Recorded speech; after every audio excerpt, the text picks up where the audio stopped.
Thank you everybody for coming. Just a quick introduction. Nathan Dean from Dallas, Texas. I'm Nathan. Thanks for introducing me. I appreciate that.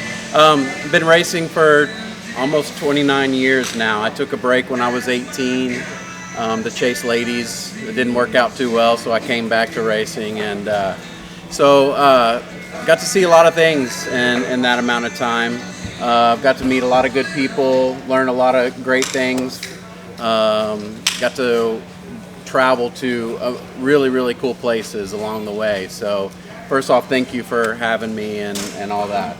So Arnie, I'm from Charlotte, North Carolina. I've been racing since 1988. I think you actually been racing longer, but He's older, but continuous. So I'm into my third decade of racing straight. So the point here is, between the two of us, there's almost a little over 60. Am I not mic'd up? Between the two of us, there's almost a little over 60 years of experience. And that's not to say that it only exists here. It exists a lot in these pits. And we realize we've been racing this long. We've seen a lot of changes and a lot of experience. Hey, I can hear a mic working now. So we see a lot of new faces. And from time to time, we like having these setup seminars. Mark Fulton, Power Products, basically asked if we would be willing to do this. We've done this before in the past. So That's why we're here. And basically, we've got this broken into about 3 segments. The first one is basically when things go wrong. That's a lot of times when we might see you on the track, or somebody guides you towards our pit, and it's about something simple as my car, something's wrong, it's not responding. Second segment is going to go right into general setup, more specifically end with how we're tuning for the track today in Chili Bowl 2020, and then the last segment will be about power. And bringing an element of control back to your car that's not just car tuning. So simple, Nathan, when things go wrong and people come to you, what are some of the simple first things you see go wrong? So first off, it actually gets pretty basic. A lot of times when someone comes into the pit that hasn't been doing the hobby for very long, most of the time it actually starts with radio and radio setup. Whether it's setting your trim correctly, making sure your endpoints are set, setting your speed controller. I lost my guy. There he is. Yes. So here, there's many radios on the market. They're all very, very good. This one's Futaba. But just starting with the basics, binding, setting the speed controller, setting your endpoints. And that's usually the key is, we'll find that the endpoints aren't set. So you'll turn your dual rate, and the servo, it's a hard worker. And it's pulling the whole front suspension up, bending the chassis, tweaking it. And you're wondering why it's driving erratic, or parts are coming off and ball cups are coming off. Those servos will, especially since 8-scale racing's happened, I'm going to get grandpa routine. These servos have gotten very, very, very strong and very durable. So setting those endpoints is necessary, and the endpoint is exactly as it sounds. That setting tells the servo this is as far mechanically as the car can turn the wheels, the spindles. So when you don't do that, it has a big problem. And when you set it at 100. Why? Because that's 100% of the amount of mechanical steering you have available. That way, when you take it out, I have 85%, and then go over to Nathan. Nathan, how's your car handling? That's pretty good. Well, how much steering you had? 68. 68. Oh my! Maybe I need to try to take some steering out, or just kind of gives you some numerical clues of what you're doing versus some of your other competitors. Another setting that's also kind of unused in the radio is exponential. So basically, it just sets a curve, and what that allows you to do is when you initially turn the wheel, that the servo is going to move a lot less. And that when you get further into the wheel, the servo will catch up. So you still get the same amount of throw, but it helps numb the wheel. So when you go down the straightaway, you have a little bit more control. Same can be true with the throttle. You can set that same curve, so when you touch the throttle a little bit, it doesn't really take off too fast, and then it'll catch up, and you'll feel the acceleration come in. Some of the newer radios, the more programmable ones, you can set that curve as crazy as you want it. And this is kind of what makes practice fun when you have a day by yourself. Is you could try these things in these radios. A lot of times we just see nice, pretty radios get bought, but they never get used. And when it's not used for fundamentals, that's a big problem. Another element that really ends up with, hey, how did I get here? Why is my day going so bad? is either bound up shocks and suspension arms because, well, I don't want that nut to come off. So I've over tightened the nut and the shocks can't, little as much as, I can't tell you how many times we've loosened nuts on a shock, and just so the shock can swing freely, and instantly whammo. I mean, a guy comes back, he goes, you saved my weekend. Because I mean, we look at it, very simple. The entry fee is what it is, but the time you spent off work, the money you spent to get here, it's agony when you see somebody, not working right, and then worse yet when we're in our competitive cells and have time to help. But when it's just a wheel nut, so that's another reason why we're here trying to do these seminars. But I mean, just as simple as shocks and suspension arms. When you have a wreck and things aren't the same afterwards, something moved. So that's a way to go back and check, pop the shocks off, make sure everything's spinning free, ball linkages are free, etc. Any other items? Well, I think a lot of the newer cars you will see, like with the shocks back, when a few years ago, you would notice more like the shocks getting bound up.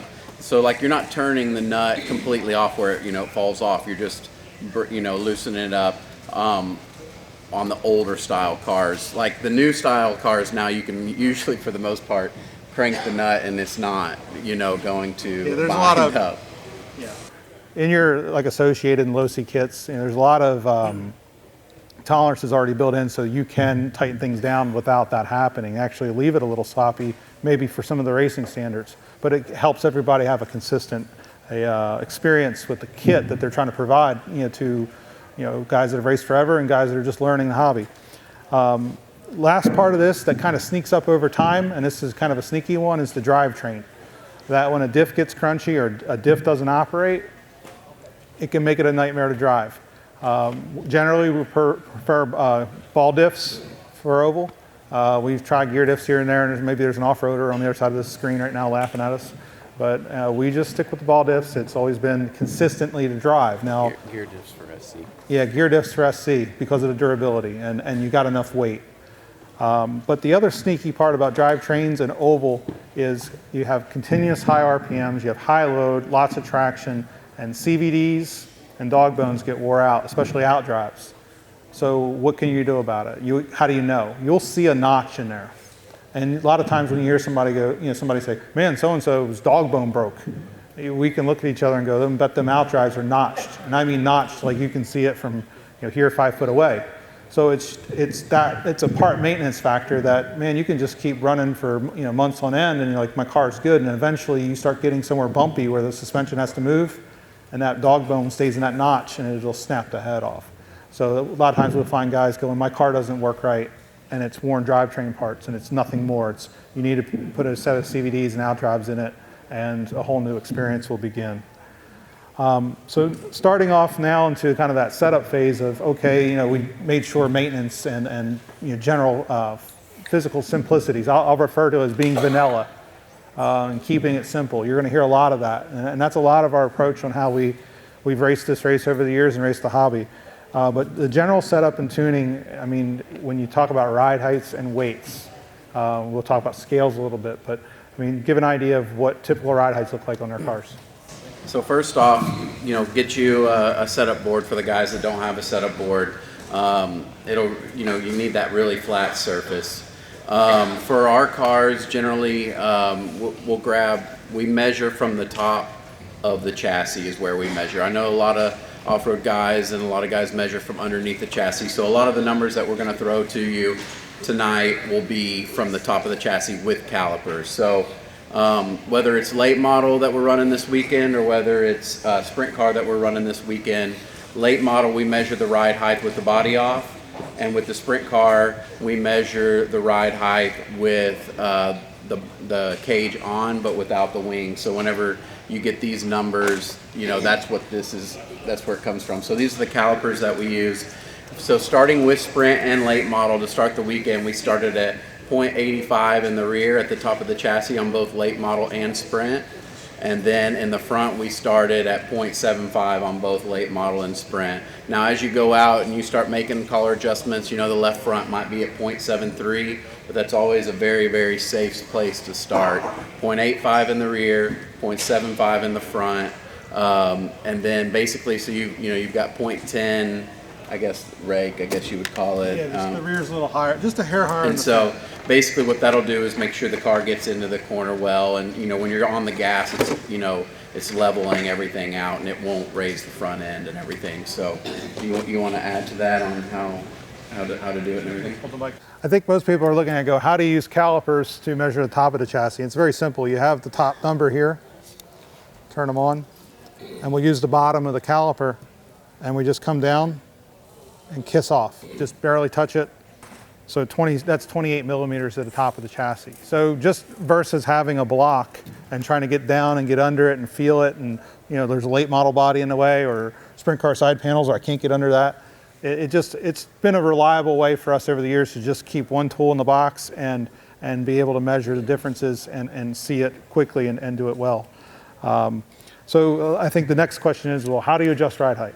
Do I have to move shocks on the towers, or am I just, what do these guys do? So a lot of times also, I see guys really, it doesn't have to be perfect, right? If you're at .73 on the left front and you're at .76 on the right front, you're good enough. Don't sit here and just completely dial yourself out like, turning collars and trying to get it perfect. Because as soon as you go out, you're going to turn collars and it's going to adjust a little bit. So like if, I don't know, and let's just pretend that, this is, if we're trying to get .75 in the front and he's at, .82, obviously on the right front, then we're going to come off of the spring. So we're going to loosen up the spring collar, probably a round and a half, and that'll get you right down into about .75. So generally most of the shock bodies are metric, and as you turn one turn, it's going to move the collar roughly a millimeter. So that's why you hear a lot of the setups driven by millimeters, and then a lot of dirt oval over the years has always stayed standard. But basically just turning the collars, as long as your car sits down into the suspension, and that's another key, that you actually have the car sit down into it. And when you turn those collars, if I turn down on this right front to exaggerate it, I'm basically raising the front ride height, raising that corner. So you're basically, think of it like a pool table. You're just setting those collars so the pool table is going to sit relatively level, and as we said numerically, it's just going to be a little higher in the rear, not much. To keep it vanilla, just make it level in all four corners. There's been a lot of races won that way. Maybe we're giving too much detail in terms of just simple approach here. But once you've set these collars and you have the car sitting down and it has some up travel, what you want is then it's all about tuning. These collars, each corner has a specific characteristic of how it adjusts on the track. So you'll see when Nathan goes out, I'll run down over here to the corner and he'll go out and I'll watch it for a few laps. And the crazy part is after 15 years, it's like a married couple. You want this. Some days we're sync, some days we're a little off together. But you can see what's going on, and he'll say, yeah, just go to the right rear. And I already have a feeling of how much, and that comes the same as you working with your own car. Same with working with this guy. Will you touch on spring split and when it's time to change a spring? We will go to that. I was going to give you turning collars on all four corners. And what does that do? So when my car's in agony and you help me, what happens? Okay. So let's start with the left front. So left front, let's give you a scenario that you're going into the corner and now you're off power and you get off the gas and it's steering too hard. 99.8% of the time your left front is too stiff, right? So you're going to want to come off that spring. And then there is, times that you come off of that collar so much that now it is time for a spring change, which we can get into later. Let's go to the right front. Right front is, okay, so now I'm off the gas and it's high bite like it got tonight in practice, and I dump the throttle and now it hooks on me, right? It wants to roll over really, really hard. Two things need to happen there. You probably need to obviously stiffen up the right front, and then at some point, if it's really bad, then you'll go to a stiffer right front spring so it won't dump on the right front.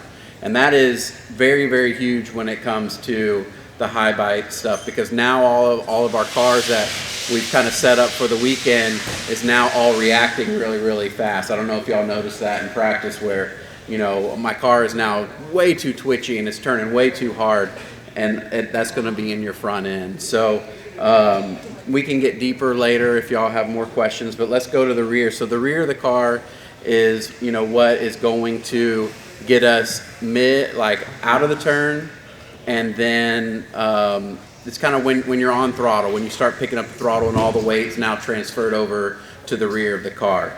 So let's say we're out, the track is green, he's just reworked it, and now I don't have as much as we call grip in the rear. So I'm loose getting off the corner, it wants to go towards the inside. I'm going to be working on the left rear. I'm going to be cranking some weight into the left rear. And again, same thing here, you can see with this car, at some point he decided that he was going to go with a stiffer left rear spring because he was too free coming off the corner. Right rear. So now, again, like tonight, it's gripped up. I've been running on a green track all day. Now I'm out here and it's high bite. And when I get on the gas, it wants to push to the outside wall because there's so much traction. That is your right rear. So if you're pushing, you're going to crank down on your right rear. And again, you start putting too many turns in there. Now it's time for a spring change. So when he's referring to too many turns, you've turned this collar. You know, remember we set that ride height, and it was, let's just say it was level like a pool table. So the track gripped up, we turned and turned and turned on the right front, and what's happened? The attitude of the car. So think of, when we say flat like a pool table, there's no attitude. It's flat, or it can be referenced as a platform. Your platform is neutral. So now you've cranked all this, you know, right front collar in it to survive your round, and that's fine. That's not anything but exactly what you're supposed to do. But as that right front corner comes up, that's why you're looking at it going, well, if I put 4 or 5 or 6 turns in this thing to survive that heat race, the next time I go out, given that the track hasn't changed, I probably want to go up a couple pounds in the spring. So what do? You take the spring off, put the stiffer spring on, and reset the ride height back to level. So this is kind of that element of when you change the springs, you know, you're turning the collars for what you react and need to out there to follow the track and survive a heat race. But then when you come back, you kind of left already a note in the car that if I've turned a bunch of right front collar in it, probably needs a stiffer right front spring. If I turned a bunch of left rear collar in it, you know, maybe you need a stiffer left rear spring. So, you know, that kind of gives you your indications of where you're at. Now, when I see a car that has a stiffer left rear spring or a stiffer right front spring, it starts to bring other notes into the equation of, well, if he's working harder, the driver's working harder to have more rear bite, maybe there's something else in the car that is not set right. So we call that begging. If we'll see a setting here that's making the car tight, and another setting here that's making the car tight, another setting here that's making the car tight, it starts to calculate in our minds that there's one setting that might be egregiously the other way that's working against the other 3. So what's another common adjustment when the track goes from low grip to high grip that really saves the day? So my favorite setup tuning option for oval is the overall length of the car. Most cars you can either adjust the length of the car on the arm, on the inner pin, on the mount, or some cars you can adjust on the actual hub on the outside where the wheel goes. And some cars you can adjust both. So let's just pretend that the car is full short. So the characteristics that you're going to see there a lot of times is, this is going to be a little extreme, but if it's full short, a lot of times you drop the throttle, it wants to really turn in super fast, react really, really, really fast. But then a lot of times when you pick the throttle back up really, really quickly, it wants to push. So what you'll see this setting done is on a green track. So like they till up the track, you're one of the first couple heats up, there's a good chance that you're going to want your wheelbase short. Not to keep beating a dead horse, but tonight with the for practice it was gripped up. You know, now my wheelbase is short. I go into the corner after I drop throttle. Now it wants to hook on me, and because I've got short wheelbase. And then when I pick up the throttle, it wants to push to the outside. So that's when we start lengthening the car out. There's no like set length, it's most of the time you're going to run out of adjustment on the cars that you have, right? I mean, that's going to happen most of the time. But that's generally the rule that you're going to want to make. You're going to lengthen the car out as the grip comes up. It's just going to make the car more stable. It's not going to react as fast. So and that's kind of more late model centric. And the hubs are the same story on the sprint car. And somewhere right now, someone's scratching their head going, why don't they pull the wing back? Like, wouldn't that be easier? And it is. But again, in that same kind of setting window of begging, and we've all heard the term, he's got the wing in the trunk. Well, yeah, he put it in the trunk because he's on the track and he needs rear bite. But if you sent him to the pits, he'd do something different. He'd put the wing back in the middle so he can adjust it later. So a lot of times you see cars, in the beginning of the day with the wings already in the trunk, you're already begging. The track could get worse. I mean, we're only assuming it gets better. That's not a given. So hubs generally forward, wing centered, and in the middle of its range, Y. And that really gets to be the aero balance, that this wing and this wing here together, the faster you go, if I pull it to the back, the faster the airspeed, the more the rear balance is going to go to the back, and it's always going to be tight in. So then you say, man, my car just doesn't turn in. Probably going to have to give up on some of that air first, then tighten the car up, which, it's always kind of robbing Peter to pay Paul, or, it really is about building stability everywhere you can in the car, then borrow against it. So you can move the wing far back, but then you're going to have to, really borrow everywhere else in the car to fight that. You talk about nose wing height and pitch. Yeah, sure. So nose wings do play an important part. Generally there's two sizes, and more of late you see always the bigger wing. It's the rubber tire wing. If you run the smaller wing on the front, it's less nose weight. It's more rear percentage weight that'll give the car drive. That's the same thing you're changing when you shorten those hubs. You're just adding more weight towards the rear. And a smaller wing on the front will make the car want to drive up off the corner much better. If no one believes me, those folks who've had an unfortunate event of knocking their wing off the front of the car know, man, as soon as I lost that nose wing, what happened? The car got tighter. Well, that's a setting too. I mean, if you're kind of fighting the rest of the car, maybe you want to give up on that front wing. Dished wings are more aggressive than flat wings. And there's nothing wrong with not running a front wing. There's a couple racers that have done that. I've done that in the past, and it makes the car very, very, very drivable and very calm, because it's just the center of pressure is just right here. It's not pushing more towards the center of the whole car. So those are other elements when you get in the sprint car that make them different. Late model body wise, I think I'll go down that rabbit hole for 2 seconds. But each one's kind of got its own attitude. 9072 Custom Works Mountaineer, very aggressive steering. It's good for high bite. Right rear, the lateral grip, the side bite is a little less than other bodies. The protoform bodies are the exact opposite when it comes to car balance. They'll be very rear driven, and the nose won't feel near as aggressive. So if you swap the bodies back and forth between the two, it is night and day. Some of the newer bodies, like the MR Customs, the pass-through bodies, they're a lot more neutral. They can be maybe a little bit more rear-oriented, but they generally are the more jack-of-all-trades bodies right now. Not to say one's better than the other, but you see a mix of all of them running out there right now.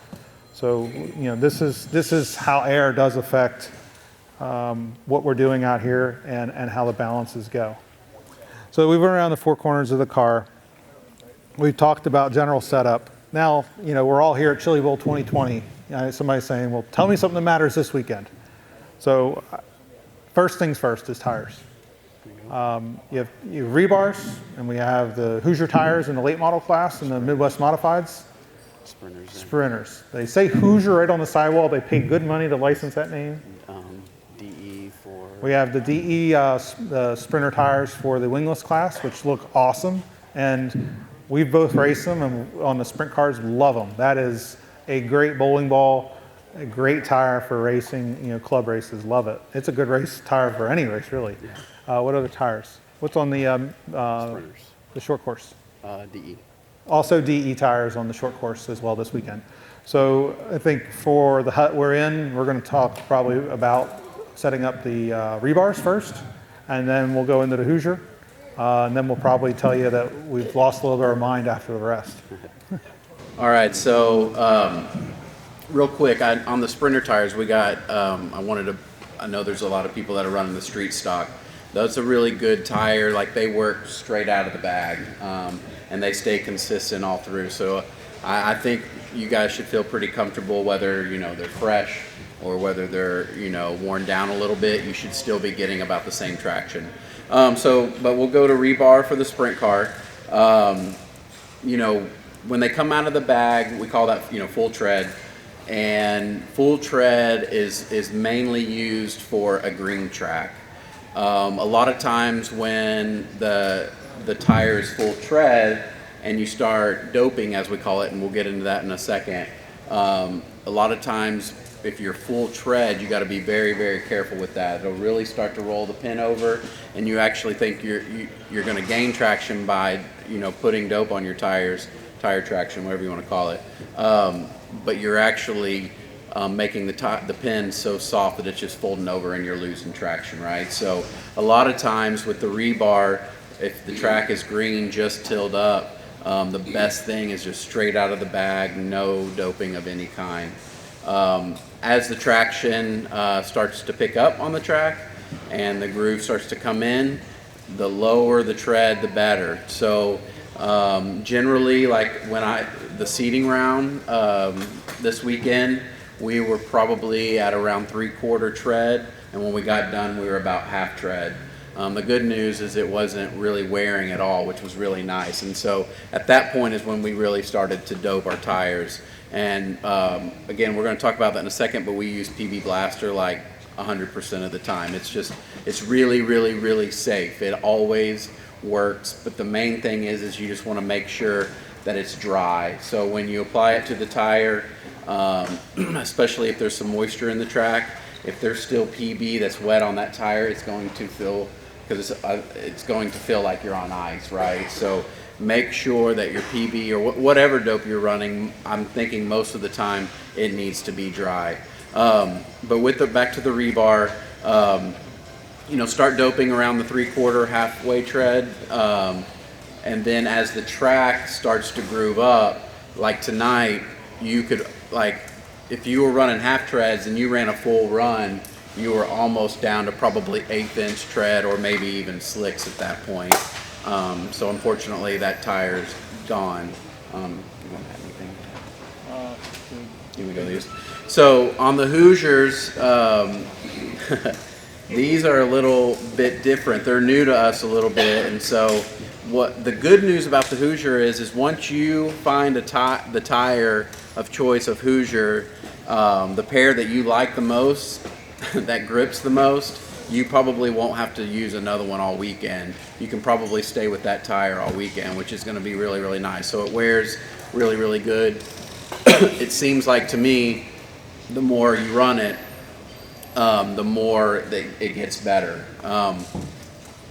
When does that tire start to work?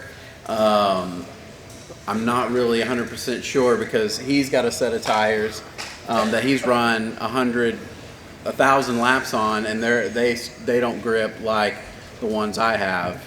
But what he doesn't know is that I took he didn't know it. I took the tires, the better ones, and just told him that his was working. But Friends. yeah, that's right. I don't know what happened to your tires. I don't know. But anyways, on these tires, you just need to run them, and you got to run them, and you got to run them, and you got to run them. So if you have a set of Hoosiers that you're I asked Scotty. He said he wouldn't let me practice. What do I do? go out in the parking lot. That's all right. Yeah, so if you can't practice, go out in the parking lot. Tomorrow night's probably going to be the same thing, where at the end of the night we're going to get an hour practice. You got a set of Hoosiers that you're just like, man, the car's loose. It's just not really into the track. All I can say is just keep running them, keep PBing or whatever, traction compound you guys use, and just keep running them. They will come in. When they come in, I'm not 100% sure yet, but they will finally come in. What makes them a little trickier than most is these angled bars across them. For those that run these tires on high bike track, they're sitting there going, man, they're a great tire. Somebody on the other side of the lens right now is going, I've never heard them have a traction problem. But when we're on medium to high bite, those angled bars help the car turn on power. And that's great. That's good for oval, except for when it's a green track or they're constantly maintaining it or it's wet. And for someone on the other side of the lens right now, they're going, yeah, he's right. They don't work here at all. So it's really kind of more of a spot specific tire that we're trying this year. That's what's going on. And it's the trade-off is we're getting great wear. We're basically saying is we tried scuffing in another set because between the two of us, we don't have another set that work as good as that one set. And just being honest, but we don't, right now we have no fear that we're going to need a second set unless, I don't know, we magically cut one or break a wheel or something. Talk about how you want it to kind of not be a square anymore. So a lot of times when you look at the cleats, they're very square, right? The edges are very sharp. And part of what you want to look to see is when you've worn the tire, if you go out, this asphalt actually is pretty friendly out there once you clear that lane. But if you look at the cleat of the tire, and a lot of times I'll just take a picture of it on an iPhone or something and zoom in. And what you'll see is on the right rear, you'll notice that this side of the bar on the outer half, it'll be chamfered. That's when the tire will begin to work. And this goes for any of the rebars. You'll notice if you look at the bars, you start seeing the bars, how they have like a little bit of a, I'm trying to show this camera here, but a little bit of a wing. And then if you look at it from the side, you'll see that the bar is winged up this way. And that's just that's when the tire starts to get chamfered in and work. So generally this half of the tire here is your side bite. The inner half you'll see wear more directly in this direction. The left rear generally always wears just in the radial form, just in drive. And if you don't think you can see it on the camera, I know you can if you take a picture between a new one and an old one. It's night and day. But the other thing you can do is just drag your thumb across it. And when you drag in one direction, it's going to feel smooth. And you drag in the other, you're going to feel every square edge on the back side of that cleat that hasn't dug into the track and hasn't worn down. And like Nathan was saying, that when the rebars, nice straight bar, when the track's green, that helps get into the track a little bit better. But as the track gets harder and more gripped up, it starts folding over that bigger bar, and that's what makes the car start to feel squirmy. That's why the smaller, kind of the half treads or three-quarter treads or any worn down tire starts to feel better, because all those edges are now not being so, think of it like an off-road tire, just making it hitting and clanking. I think one of the things to take note for Nathan's car, I think specifically, is listen how quiet it is when it goes down the straightaway.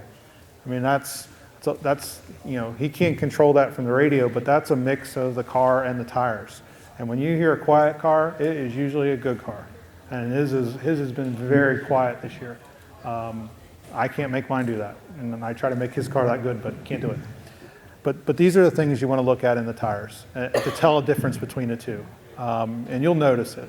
It's just what he was saying earlier, when we can't tell, is usually there's a certain form that we can see in other tires, and we'd show you and say that's ready to go. And we can't sign off to say that tire is going to be just as good as these other sets. We know Proline makes a great product. It's just getting, like you said, getting to know this specific tire. Yeah, exactly. Just new. So we've basically, PB's your friend. There's stuff that runs another certain conditions. Papa Willie's, Talent in a Bottle. It's all good stuff. It's all good stuff, but we just can tell you over the years, PB, dry track, rubbered up track, it's never failed us. It's like, put it this way, it's never lost a race, and it's won many. It's never been a reason we didn't win a race.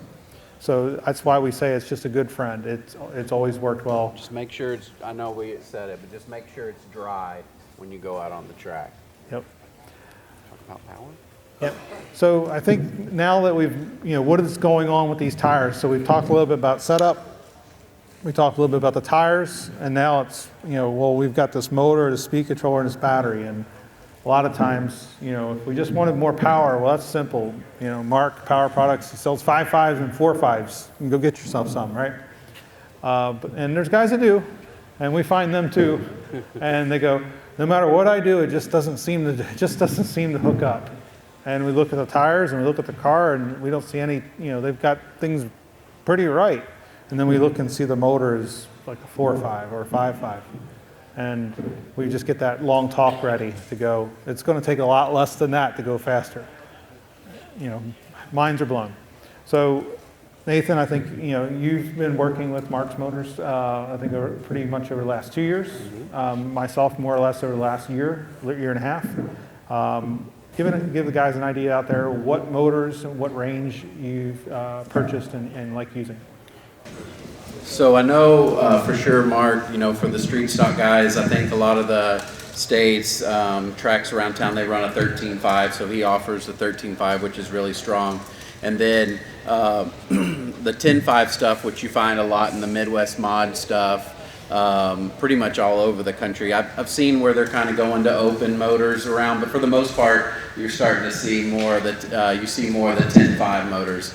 And if I can brag on Mark for just a minute, his 10.5, the Midwest mod version, still the Midwest mod version, it is hands down the most strongest 10.5 I have ever driven, seen.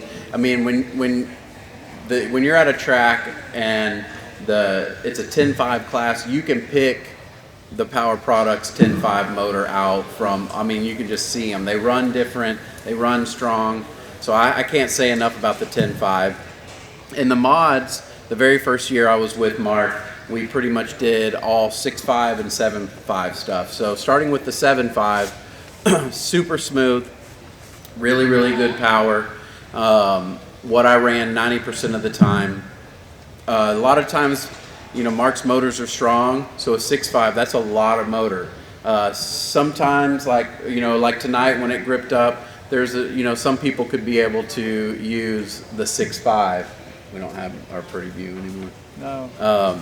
But for the most part, like even with it gripped up out here, it is super, motor sensitive. So that kind of got into what we did this year, which is the 7.0s and the 6.0s and all that. And so there was a lot of times this year at my home track, because we run open tires, that I ran a 6.0. It's a lot of power, but with the open tires, you can handle it.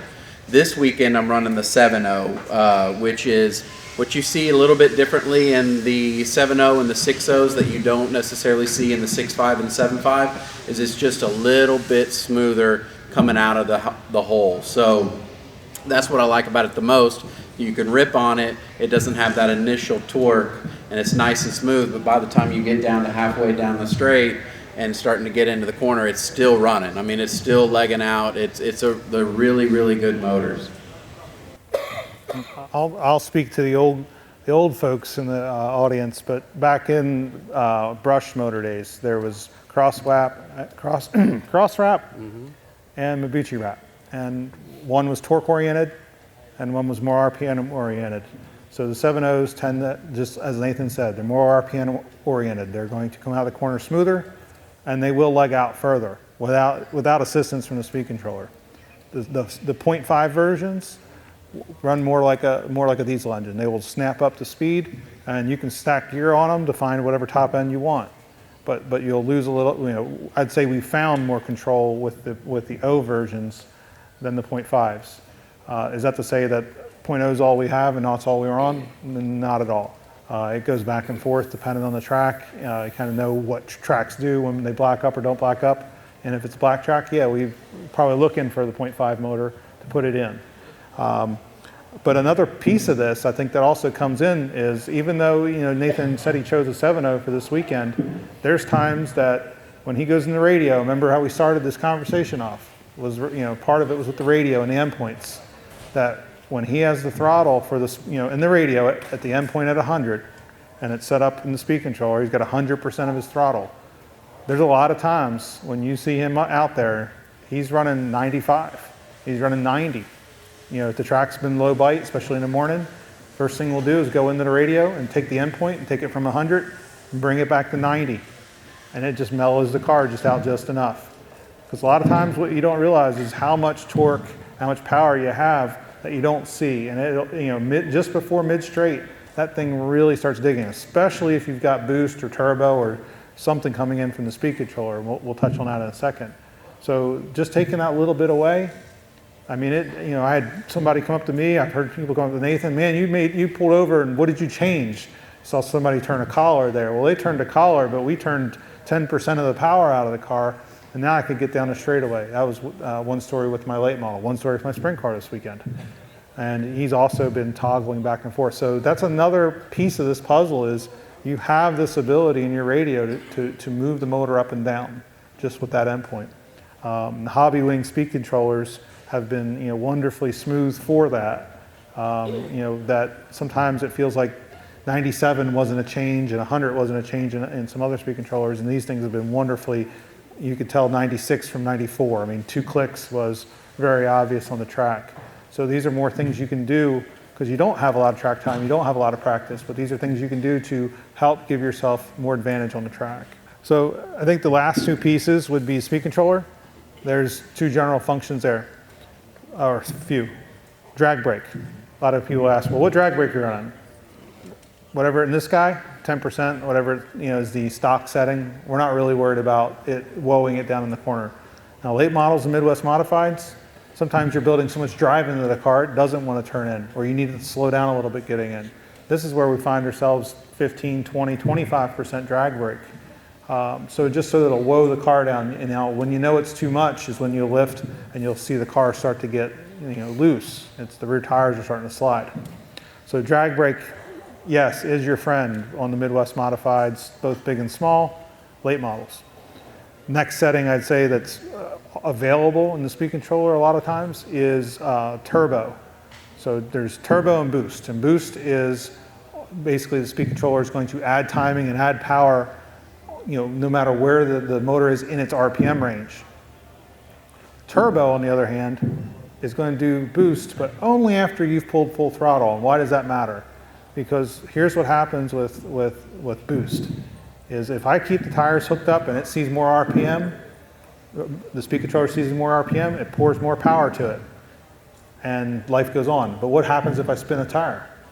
Well, RPM goes up, the speed controller sees, whoop, more RPM, throw more power at it. That's the agreement you've made with boost in your speed controller. So a loose car becomes perpetually more loose and more unruly. So that's why we tend to, rarely, I'd say, we have not one time this week went into boost or turbo on the car, but that's why we like the turbo function more over the boost function for rubber tire. The turbo function, basically you can set a delay. So once you hit full throttle, you can set a delay of up to seconds, which, we got a 6-second track or a 5-second track here. So, maybe a 0.3 of a second delay that once you hit full throttle, it will then wait that duration of time, then begin putting the power to it. So that allows you to come off the corner and roll the throttle, not pull full throttle, and have the boost kick in and make the car harder to drive.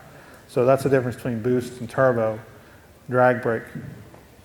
After that, there's lots of other, more neat features in there, like coast, which will leave a little throttle in, so when you lift it won't. It's basically the reverse of drag brake. Other functions like softening value or drive frequencies, these things will change in a minority how the motor feels in smoothness as well. I think some of them you see just get maxed out for 10.5 and 13.5 classes. Modified, we will bring the softening values up in the Hobby Wings. And then lastly, there's the battery. These batteries are unbelievably powerful anymore. I've had older batteries that I've kind of held on because it's like, hey, when the track's green, I just put that battery in there because it just doesn't give a lot of punch. Right now, Mark's got 2 batteries right now, a 100C and a 150C battery, and we can definitely tell the difference between the two. So I've got the 100C in right now, and when the track is grooved up, I can just plink it, and I'm actually looking for more now. Nathan's got the 150 in, and he's got plenty. So we can see the difference on the track between the 2 batteries. We can definitely feel the difference between the 2 batteries, and that's taking 2 new batteries. Mark also has a 6,000 pack. That's even punchier yet. And then he has the shorty packs that are 6100s. Now, generally with shorties, when you have high power environments, that's where it gets to be a little tough. I've had some talks with off-road guys, and they look at me and go, "We can't run it." When we say we can't run a shorty pack, they look at an oval guy and think we've lost our head, and it's like they don't understand the sustained current loads And those smaller cells, that's one of the parts you lose with the cell, is that when it's all smaller and more compact, it has a little bit less power delivery at these high currents, especially when you're full throttle and running boost or turbo. That just amplifies even more current draw. So, realize that if your local track is a black track and hooked up and full gas, that you're generally, if you can get away with running a shorty pack, fine, good for you. But you're definitely working its guts out. The bigger traditional stick packs are more durable and more ready for that. So that's why we generally suggest that. The shorty pack's good for the sprint cars if you want to move a lot of weight around, but we generally stick with a full-size pack. The shorty pack works great in the Midwest Modified and late models, allows you to move it around pretty quickly and gives you more area to move that weight around. And those cars generally don't get the power demands that some of the sprint cars will. So any other points on power that help you tune? I think you did good. Gearing. So a lot of times, right now, I find it sometimes a little strange, but it's the way the brushless motors work versus how I grew up. But when you just need a little less power, taking a couple teeth off really will just slow the car down. The magnificent part is you can stack teeth on it from here to the rafters and it'll just keep going faster. So a lot of times we'll just set the pace of the car with the pinion. That's why we don't go looking for boost. We don't go looking for turbo. When the track rubbered up, we right now are on basically like an 84-24 on a 2.6 tranny. So when the track would rubber up like this, we're going to go to a 25, maybe up to a 26. But we're on 24-84 when it's the lower bite. When we were 25-84, it just seemed like it was a little too fast at the end of the chutes. We had to decelerate too much. And that's part of the cadence of oval, is sometimes you've heard it said, his car doesn't look fast. And part of it is it just doesn't change speed. He's going through the corners faster than anyone, and that's where he's eating everyone up. So when you have these huge moments of acceleration on that second half of the straightaway, the car's really, all the weight's back here, and then what do? You lift. Now all of a sudden all the weight goes to the front, and it wants to disturb it. So that's another way you can take power and control it, is just take the tooth off. Let it just run full rev, and it won't have that moment where it leaps and you have to lift and it decells more. So there's a lot to be said for these control elements. Mark and James especially. James he's been doing this ages as well, but they know this, and as long as we've done it, it's so awesome, especially when James is here, because we'll forget things in the heat of the moment. And I think that's all another thing, is you try to slow down and just kind of methodically think about it. Watch this YouTube video again, take notes. I see you're all studied up. But it's nice when you have a friend stand on the side of the track and they kind of bring out, why didn't you try this, or why don't we try that? Because it's not what you're thinking about. You're thinking about, man, I don't want to be loose out there. Or, more the stress of the competitive environment we like racing in. So having a friend watch your car always works. So I think at this point we're going to look around, and if anyone's got a couple pressing questions, feel ask away for the group. If not, we're going to sign off the cameras here, and thanks everybody for coming. Should you rotate tires? So the question is, should you rotate tires? Typically, no. And that's what we were saying about when the tires break in and you get those cleats worn in one direction. When you rotate them, the cleat in the opposite direction is now going to be sharp. So you could, but then what you're going to do is you're going to wear the tire on both sides. It's going to wear down a lot faster. Basically, it's going to sand down both sides, and the tire's going to be worn twice as quick. So you'd be better off, and you'll have much, for the time and the money you spent to come to the race, you'll have much better value for your money spent to leave the tires on the corners of the car they're on than rotate them.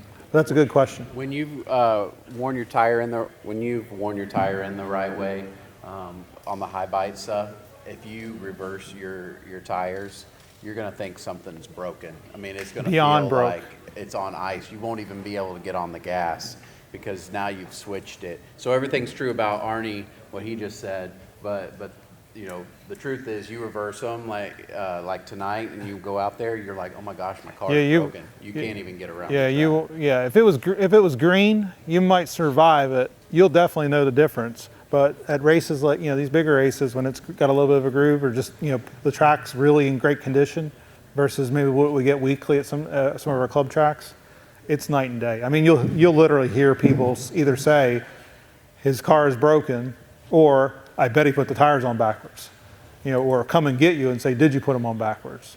So that's a great question, and that's another kind of, hey, what's wrong? And we've seen it before and spotted it. Any other questions pressing out there? Rear steer. Go ahead. Rear steer.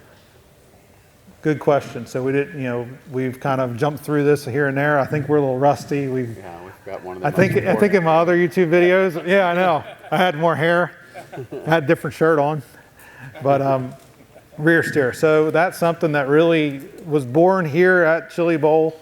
The need to tow tires in different directions and why and when. And I'd say traditionally in years past, we always had about 5 or 6 degrees in the left rear, and the right rear was always about 0. And in previous areas and tires, when the track would go dry, we lost bite. And the first thing we did was we went to the right rear and we towed it in so it would have side bite.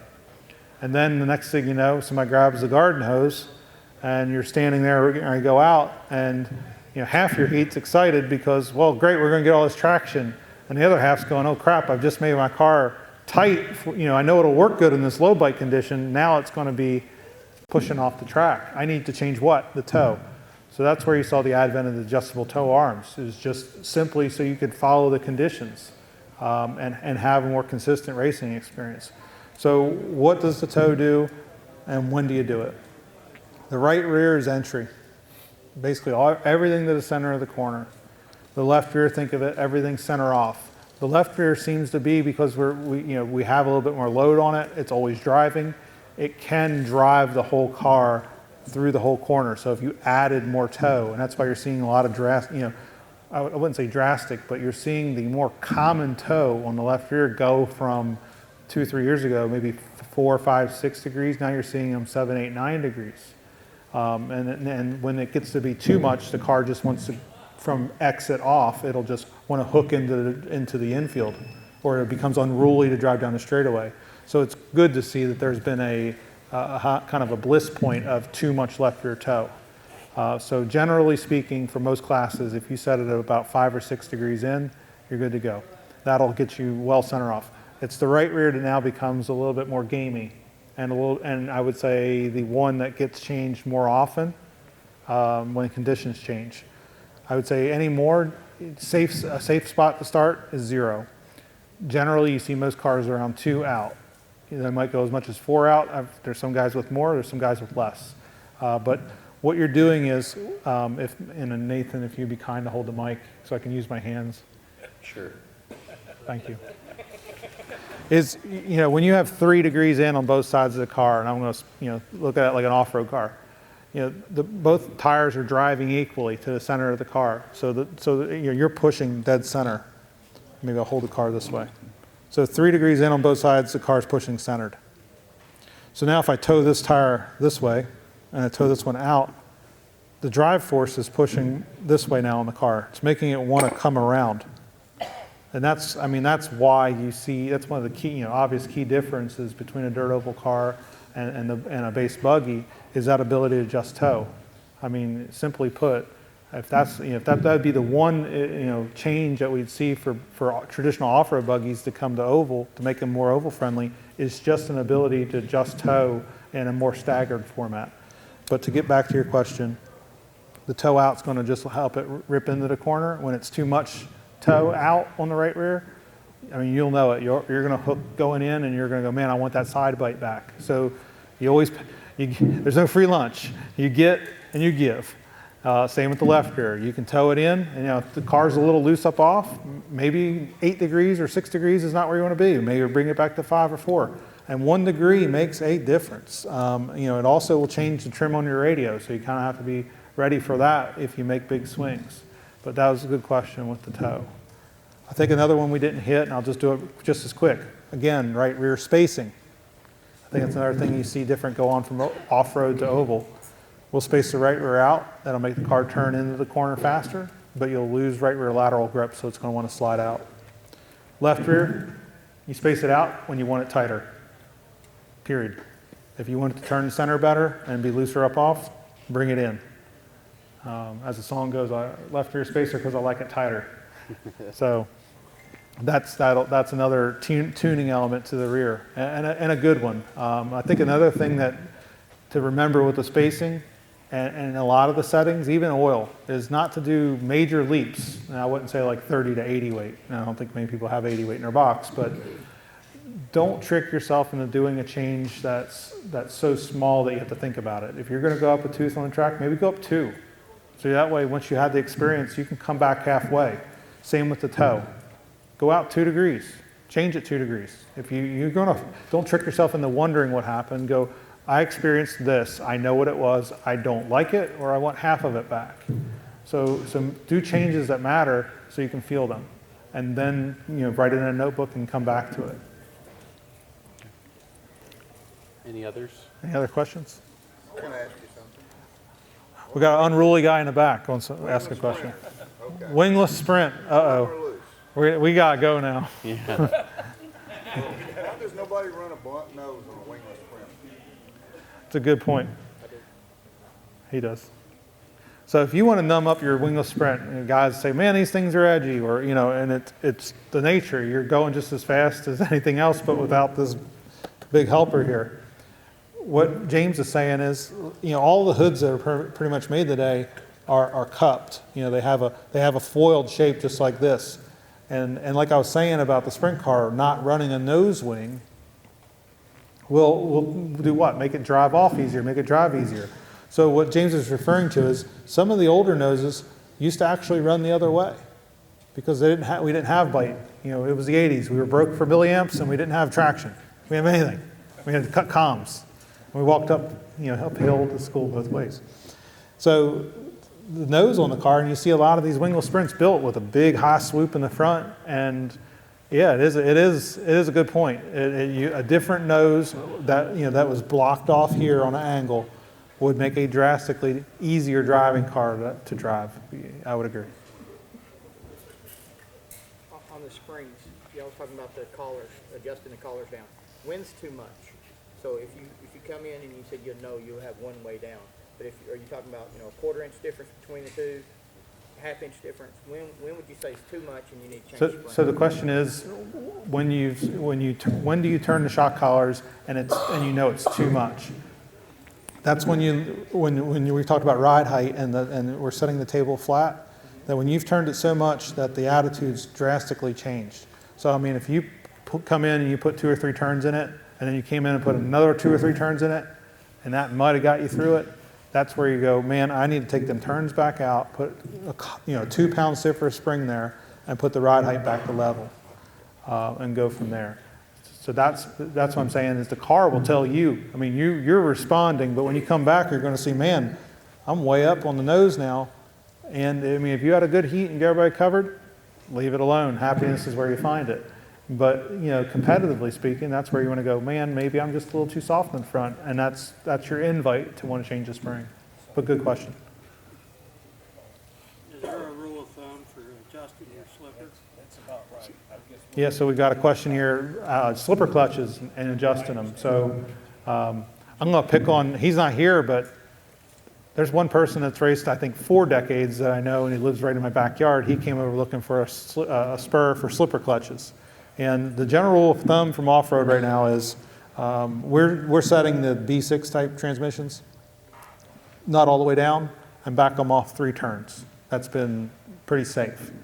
The way off-road guys usually do it is they'll hold the tires and they'll pull the throttle, give it a quick blip, and see if the nose comes off the ground. Because if it does a wheel stand, then if you're out there on the high bite, it would wheel stand out everywhere. So it'd just give you another element of control. But generally tightened all the way down and then 3 turns off. That's a safe spot. Now the story I was telling was he was trying to slip his clutch all the way and melted his spur gear off the car. It will build heat, can't do that. So we'll be here. We've been told it's time to wrap up. No, just kidding. But yes, it is time for us to go. If you guys have any questions, we're headed in the back over here. We'll be back in the morning. We'll be here all week. I just want to say, thank you to Mark. you know, being a little bit older now, things have kind of sort of changed as far as like, you know, how far I'm going to race and how much I'm racing. And these guys over here, James, they love to race and they've made it fun. So these last 2 years have been an absolute blast, and that's what I'm here for now. And so I just want to thank those guys. It's been great. You know, come over here, check him out. He's got, like we said, great motors and great batteries. We went through all that. But again, thank you guys. If you guys have any questions, I'm going to let Arnie finish out. But thank you guys for coming. It does actually mean a lot for you guys to show up and actually listen to us. It makes us feel like somebody likes us. They like you. I kind of set my stone of they like James and Mark like working hard, and that's usually how you see me.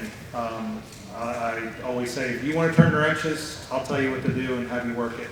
I know sometimes I can be less than approachable, and that's why I like doing these, is, you know, kind of share that I'm not always head down and maybe overly competitive. But no, I appreciate racing with you guys the last couple of years. It's been, you know, it's been a lot of fun and brought back a lot of memories of when we raced when we were kids. So just, you know, how we do things, and I think that's the difference when you go talk to Mark, talk about his motors. You're going to get service like it used to be when we grew up as kids, when there was, you know, motor tuners and guys winding motors at the track. It was a whole other era, but it lives on with Mark and his products. So